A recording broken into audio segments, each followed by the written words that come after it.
New Mexico reveals itself at dusk, when red mesas smolder beneath fading sunlight and the desert breathes an ancient stillness.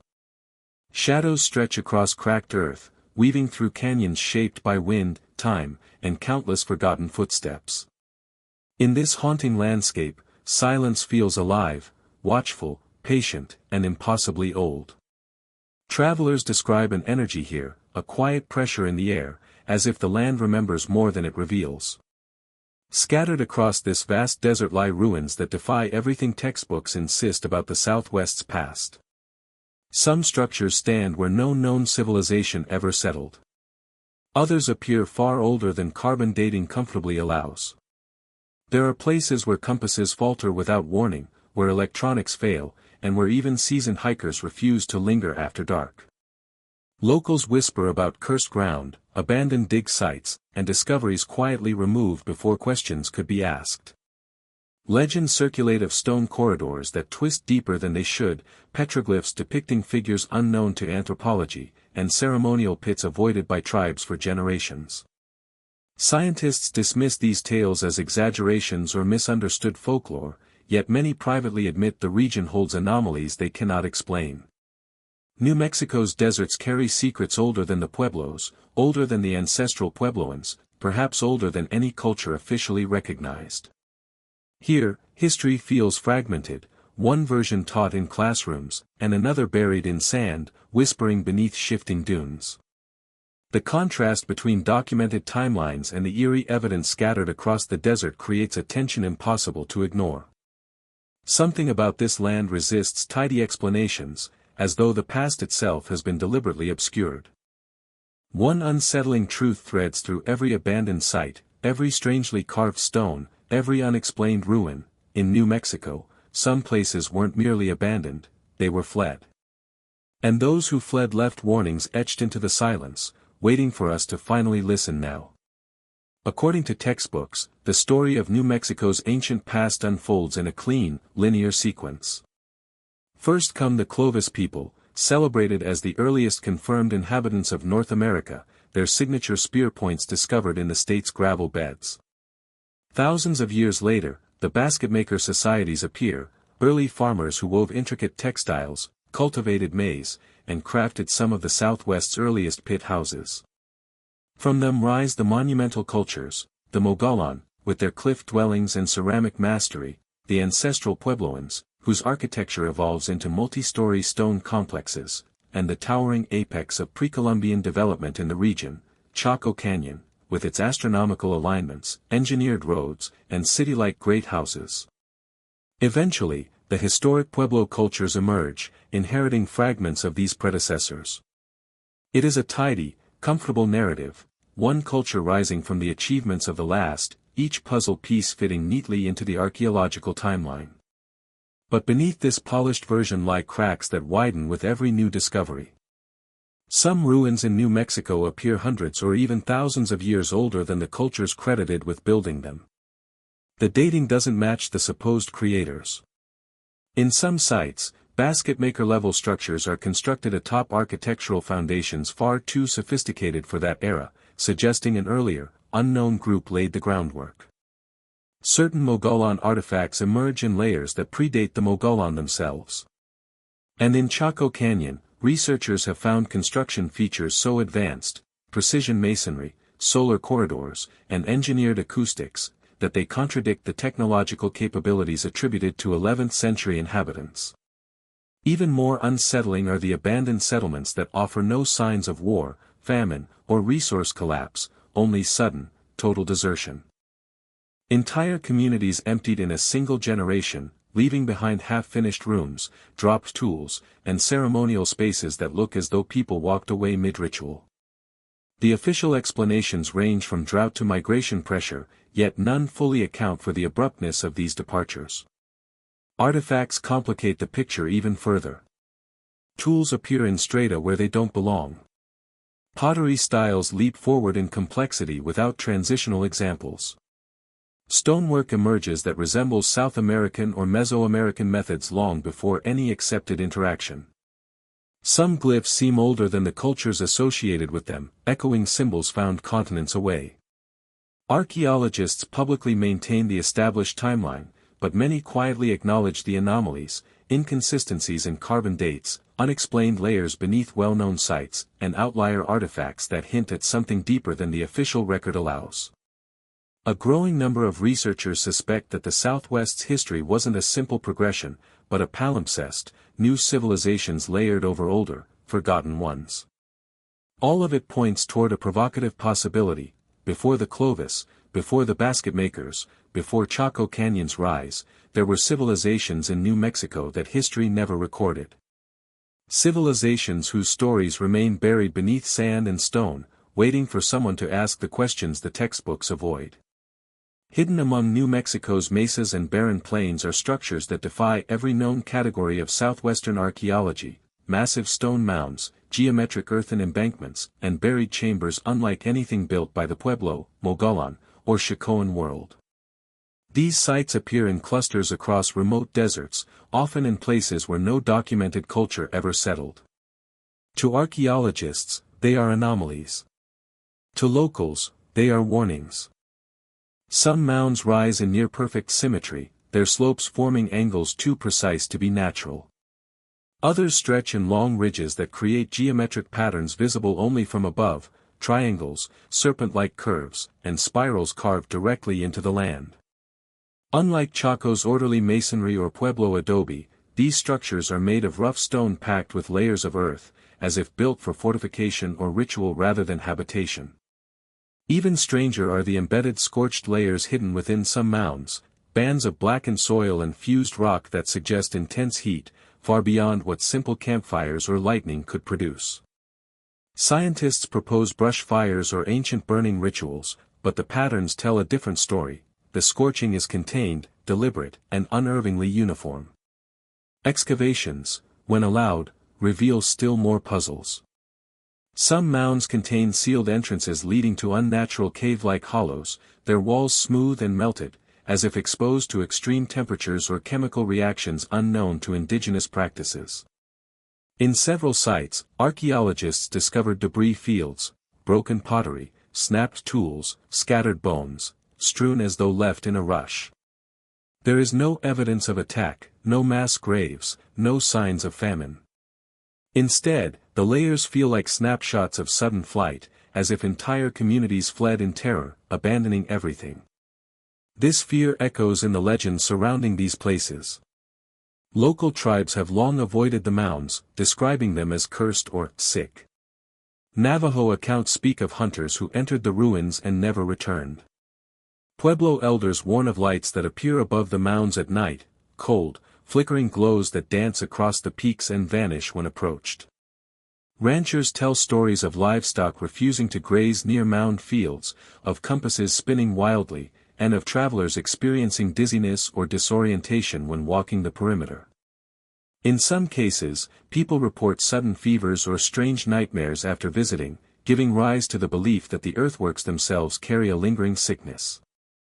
Scientists attribute these stories to superstition, magnetic anomalies, or desert hallucinations. Yet the legends persist because the physical evidence refuses easy explanation. The unnatural sealing of cave entrances, some blocked by stones far too heavy for small communities to move, suggests intentional containment. Debris patterns imply evacuation, not collapse. Scorch marks etched into the soil hint at forces beyond simple fires. And the geometric precision of these earthworks seems to reflect knowledge absent from conventional southwestern cultures. Whatever these mysterious mounds once were, sanctuaries, warning sites, ceremonial structures, or strongholds, something drove people away. Not gradually, but suddenly. Not through war, but through fear. The desert remembers, even when people choose to forget. And in New Mexico, the ruins that no one can classify continue to stand as silent monuments to a moment when an unknown force shook entire communities into flight. Chaco Canyon rises from the high desert like an impossible memory, stone cities carved with a precision that seems to contradict the era in which they were built. Even today, the sheer scale of Chaco feels disorienting. Great houses such as Pueblo Bonito, Chetro Cattle, and Una Vida contain hundreds of rooms, arranged in sweeping arcs and geometric layouts that appear almost modern in their complexity. Some walls stand several stories high, constructed from tens of thousands of carefully shaped sandstone blocks fitted so tightly that a knife blade can barely slip between them. The official narrative calls this ingenuity. Others call it something else. What makes Chaco extraordinary isn't just its size, but its impossible accuracy. Many structures are aligned with celestial events, solstices, lunar standstills, equinox markers, and star risings tracked with architectural perfection. Light shafts illuminate carved niches only on specific days of the year. Shadow alignments trace cycles far too complex for casual observation. These features suggest a profound astronomical understanding, one that seems far beyond what a small desert society should have possessed. Then there are the Chacoan roads, wide, straight, and stretching for miles across rugged terrain. Some cut directly through mesas rather than curve around them. Many lead to nowhere, ending at cliff edges or remote outcroppings with no evidence of habitation. A few form geometric patterns visible only from the sky. Their purpose remains speculative: ceremonial routes, message pathways, something more esoteric. No known southwestern culture before or after built anything like them.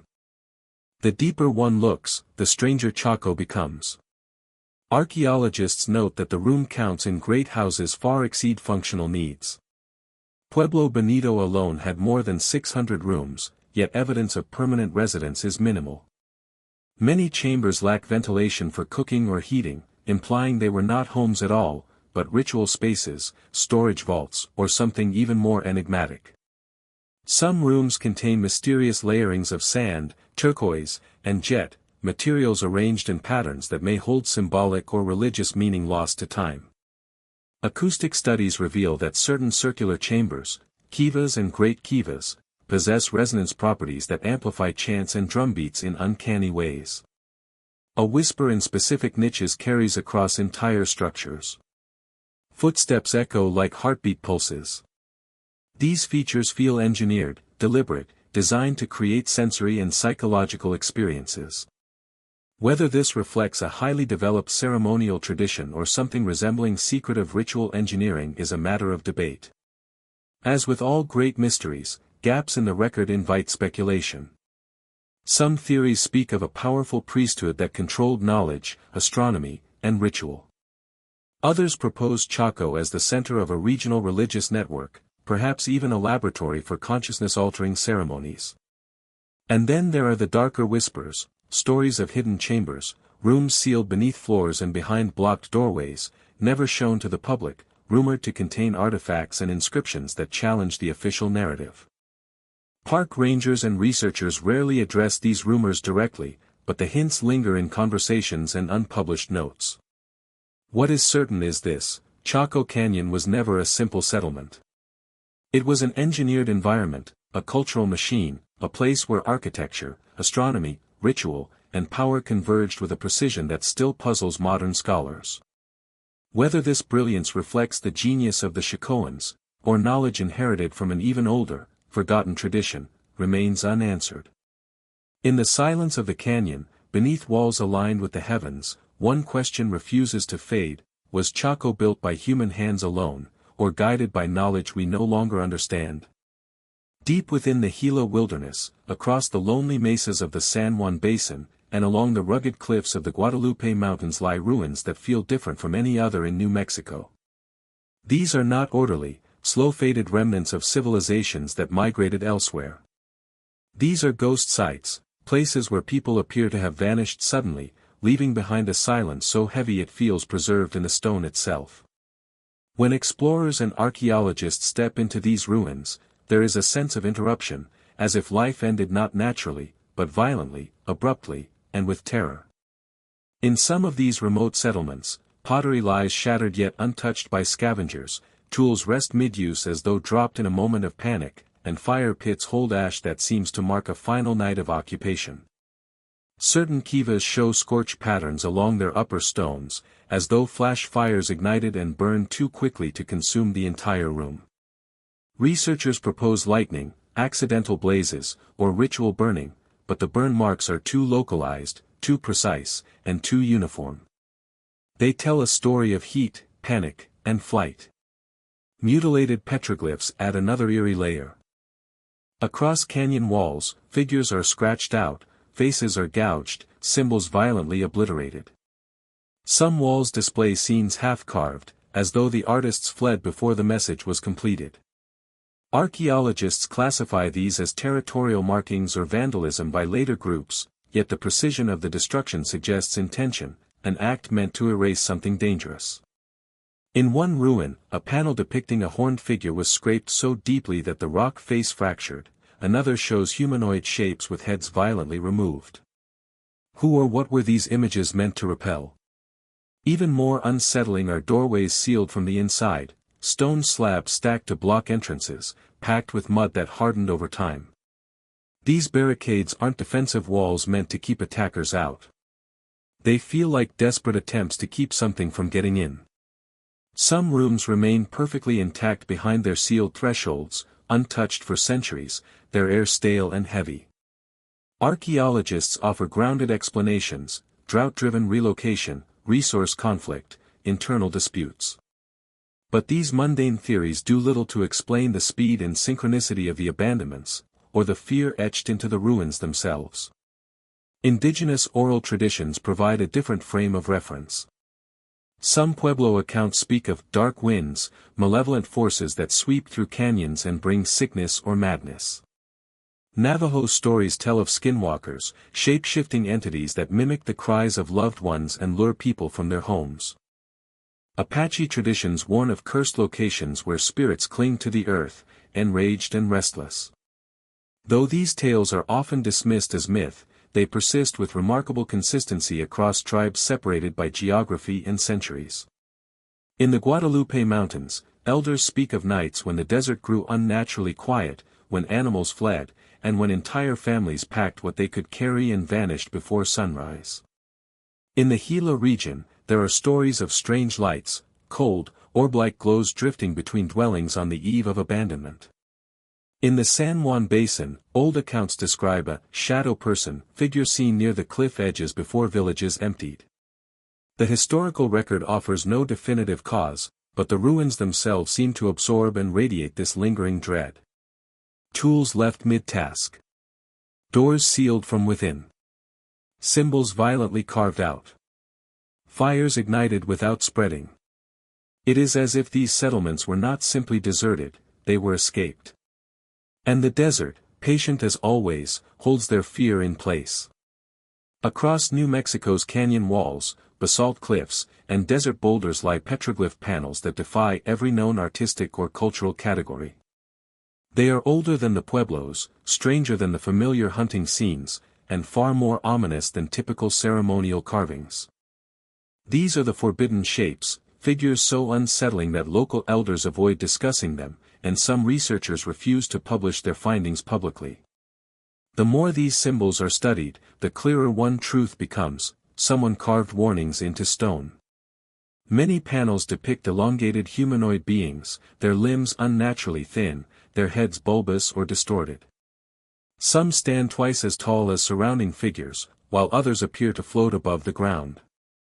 Their eyes, when carved at all, are enormous, hollow, and deeply unnerving. Other glyphs show massive horn shapes, creatures with curled antlers or crown-like projections that match no known fauna of the region. These beings are often shown towering over human figures, as though dominating or threatening them. Then there are the symbols, spirals intersecting with straight lines, jagged shapes resembling lightning trapped in stone, and geometric forms that repeat across sites hundreds of miles apart. None align with the typical motifs of ancestral Puebloan iconography.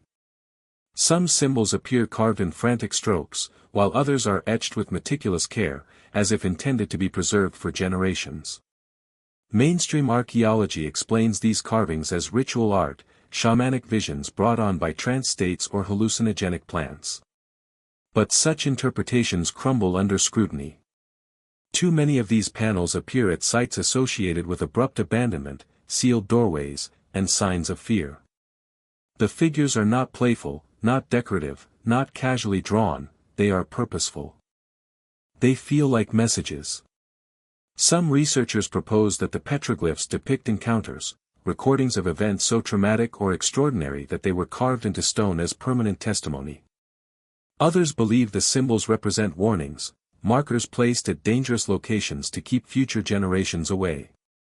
A few go further, arguing that these images describe catastrophic events, cosmic storms, unknown predators, or environmental forces that struck without mercy. What pushes the mystery into darker territory is the repetition of specific shapes across New Mexico's cursed ruins. The same horned figure appears in the Gila Wilderness, the San Juan Basin, and hidden alcoves near the Organ Mountains. The same elongated humanoid repeats in abandoned cliff shelters and sealed subterranean chambers. The same jagged spiral is found above scorched mounds and at petroglyph sites known to cause compasses to malfunction.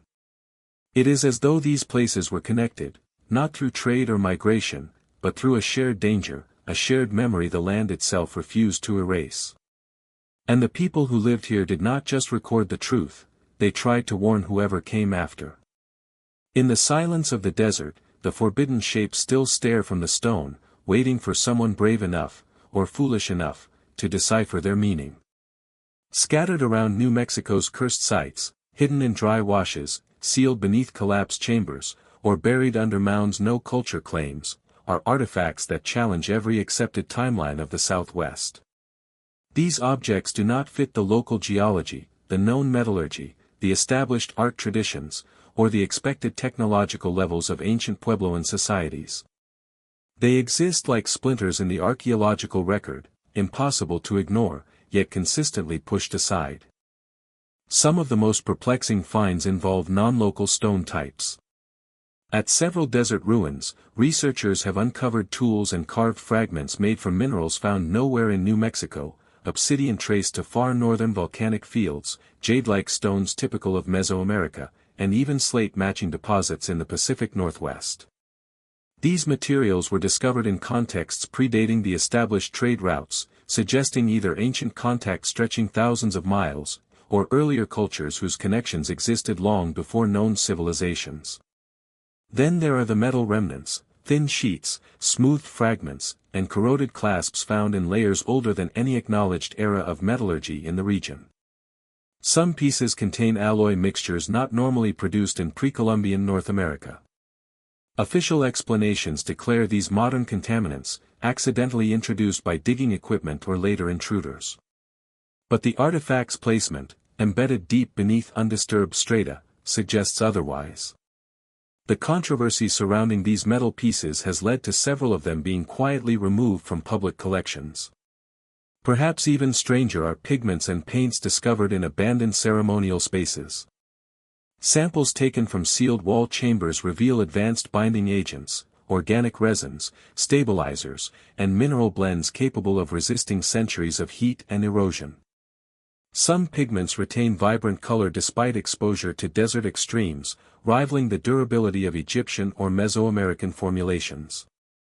How such sophisticated compounds appeared in isolated ruins with no signs of technological infrastructure remains unexplained.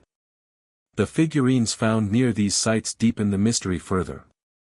Small, intricately carved figures, some humanoid, others hybrid creatures, bear styles resembling cultures thousands of miles away, Andean textile patterns, Olmec-like head shapes, or Japanese Jomon-era spirals.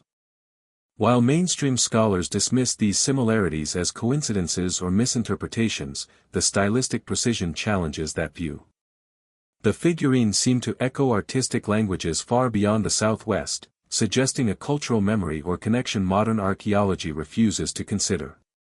When compared to global anomalies, Göbekli Tepe's unexpected sophistication, the out-of-place artifacts of the Altai Mountains, or the pre-dynastic Egyptian figurines whose origins are still debated, New Mexico's artifacts fit into a troubling pattern, evidence that advanced knowledge and long-distance connections existed long before modern timelines acknowledge. Yet academic institutions treat these discoveries cautiously, often labeling them unverified, uncertain, or incompatible with regional frameworks.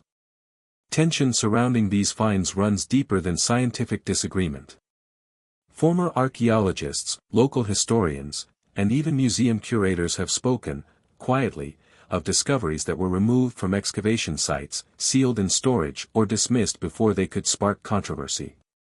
Some field notes reference objects that never reached laboratory reports.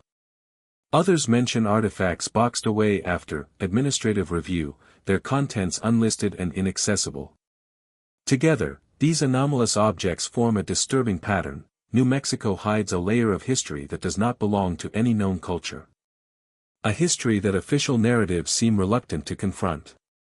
And the more these artifacts surface, the more impossible it becomes to pretend the past is as simple, or as local, as the textbooks claim.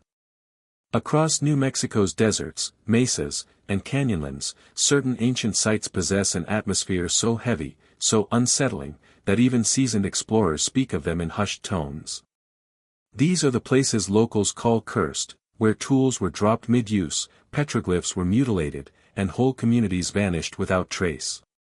The question that lingers like a shadow over every ruin is simple but terrifying: why? Why do these locations radiate dread centuries after they were abandoned? Why do animals avoid them?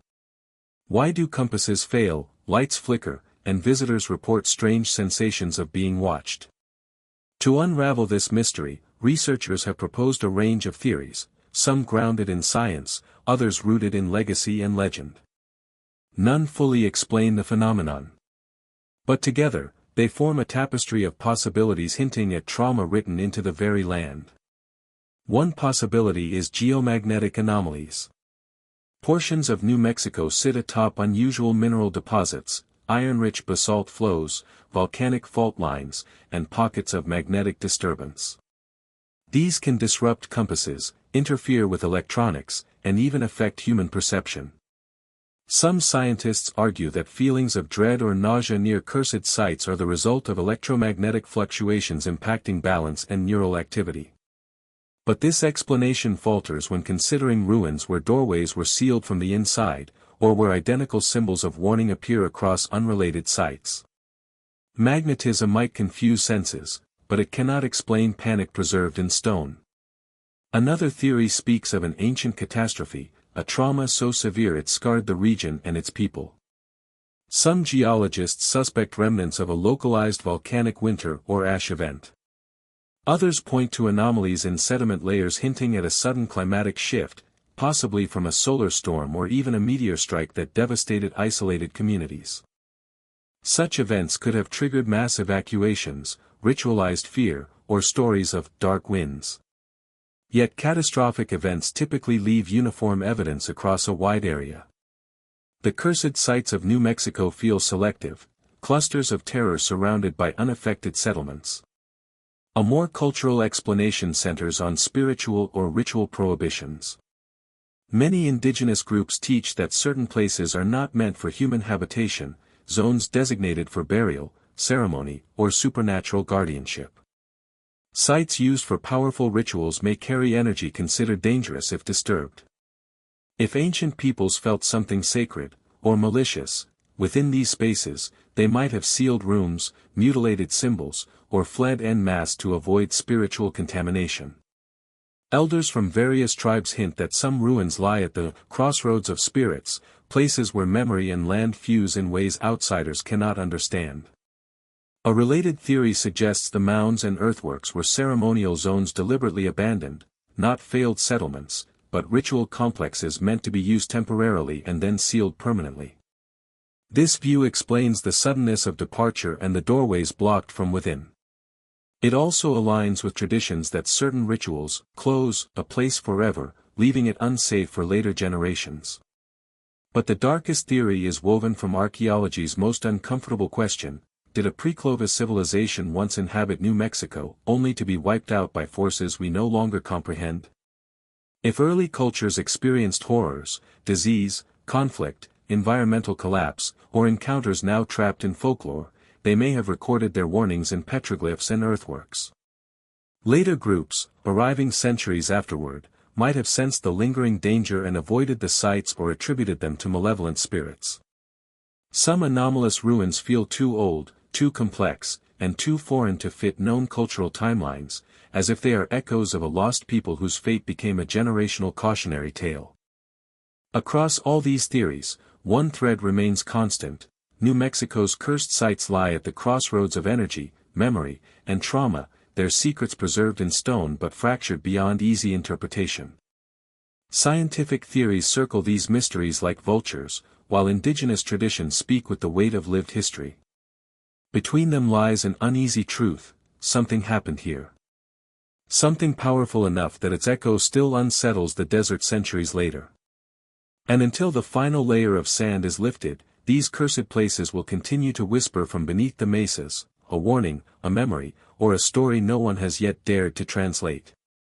Across New Mexico's haunted deserts and ridgelines, the ruins scattered in silence hint at a possibility mainstream archaeology resists acknowledging: civilizations may have risen and fallen here long before the Native American cultures we recognize today.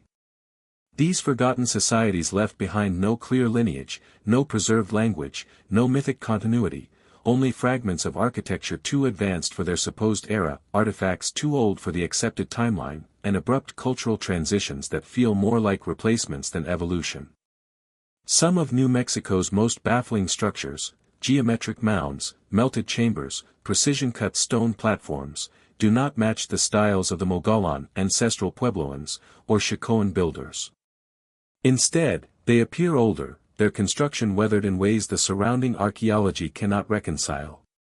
Beneath certain Pueblo sites lie foundations that predate the cultures above them by centuries, sometimes millennia. Unlike typical rebuild cycles, these earlier layers show craftsmanship and scale inconsistent with early southwestern societies. It is as if a previous civilization built the bones of these settlements, only for later cultures to inherit ruins they didn't understand. This pattern echoes mysteries found across the world. Göbekli Tepe, the monumental stone sanctuary predating agriculture, emerged fully formed without known ancestors. Catalhoyuk appeared with complex societal structures before most regions had permanent settlements. In the Americas, sites like Poverty Point, Teotihuacan, and Andean megaliths show architectural leaps far ahead of their surrounding timelines. These sudden bursts of complexity suggest lost phases of human development, civilizations that appeared, achieved the extraordinary, and collapsed before leaving clear descendants. New Mexico's anomalies fit the same unsettling blueprint. The abrupt rise of advanced Chacoan engineering, the disappearance of basketmaker groups without continuity, and the sudden appearance of Pueblo structures atop pre-existing, unclaimed foundations all hint at replacement rather than progression. Certain artifacts found deep beneath cursed sites, non-local stones, pigments, figurines in unfamiliar styles, feel like heirlooms of forgotten peoples, carried forward in fragments long after their creators vanished. Competing interpretations seek to explain these gaps. One theory proposes Ice Age refuges, populations sheltered in New Mexico's canyons when the world was colder, who developed sophisticated adaptations that vanished after climatic shifts. Another suggests pre-Clovis civilizations, wiped out by rapid environmental changes or cosmic events, leaving only shards of memory encoded in later native traditions. A third interpretation envisions ancient migration cycles from regions far beyond the southwest, maritime travelers or Eurasian wanderers, whose settlements were absorbed or erased by later populations. Some researchers whisper of civilizations with knowledge, astronomy, or engineering capacities lost to time, cultures undone by catastrophes so absolute that only their cursed ruins and forbidden symbols survived. These societies may have experienced trauma on a scale modern history cannot imagine: volcanic winters, solar storms, pandemics, or conflicts memorialized in petroglyphs depicting fearsome beings and cosmic forces. What binds all these theories together is the theme of erasure. Whatever came before the recognized cultures of New Mexico did not simply fade, they appear to have been obliterated, leaving behind architectural ghosts, misplaced artifacts, and fragments of ritual imagery scattered like static across the desert. Later peoples found these ruins, feared them, built atop them, or avoided them entirely. And over generations, the memories of what truly happened were buried deeper than the ruins themselves. New Mexico's cursed sites may be more than archaeological anomalies. They might be the last fingerprints of civilizations removed from history, their stories erased by catastrophe, silence, or deliberate forgetting. And in the shifting sands of these deserts, their traces continue to surface, challenging us to confront how little we truly know about the world that existed before ours. In New Mexico, silence is never empty. It clings to red stone walls, drifts through abandoned kivas, and settles over mounds that have outlived every generation that once walked among them. This desert is not barren, it is watchful. Every canyon carries echoes of footsteps that ended too suddenly, every ruin holds a warning carved into stone, and every shifting dune uncovers a story that refuses to fade. Here, the land remembers what history has forgotten. Despite centuries of study, the oldest truths of New Mexico remain shrouded. Archaeologists map timelines, historians categorize cultures, scientists measure soil, stone, and sky. Yet none can explain why so many settlements were deserted in fear, why symbols older than known traditions repeat like a mantra across cursed sites, or why certain ruins feel alive with an energy that unsettles even the experienced. The official narratives feel thin against the weight of what lies hidden. But the desert is changing. Each monsoon storm strips away new layers of earth. Each wildfire exposes long-buried walls. Each ground-penetrating scan reveals geometric voids beneath the mesas, chambers that may have been sealed for a reason. As the tools of exploration grow sharper, the mysteries deepen. The deeper we dig, the stranger the story becomes. Technology may illuminate the shadows, but some revelations might not bring comfort. For while ruins crumble, fear endures. Local warnings persist, as if the memories of those who fled still cling to the stones. Petroglyph figures stare from canyon walls, their hollow eyes hinting at dangers older than any culture we recognize. Artifacts emerge that do not belong to the people attributed to them. And with every new discovery, the past feels less distant, and more restless. In this land of red horizons and wind-shaped legends, one truth stands firm: the desert keeps its secrets, revealing them only when it chooses, and never without consequence. Whatever happened here, whatever drove civilizations to seal doors, abandon homes, and carve warnings into the cliffs, has not fully vanished. And as the sands shift and the ruins breathe again, we are left with one final, chilling possibility: the curses may not belong to the ruins, but to whatever still waits beneath them.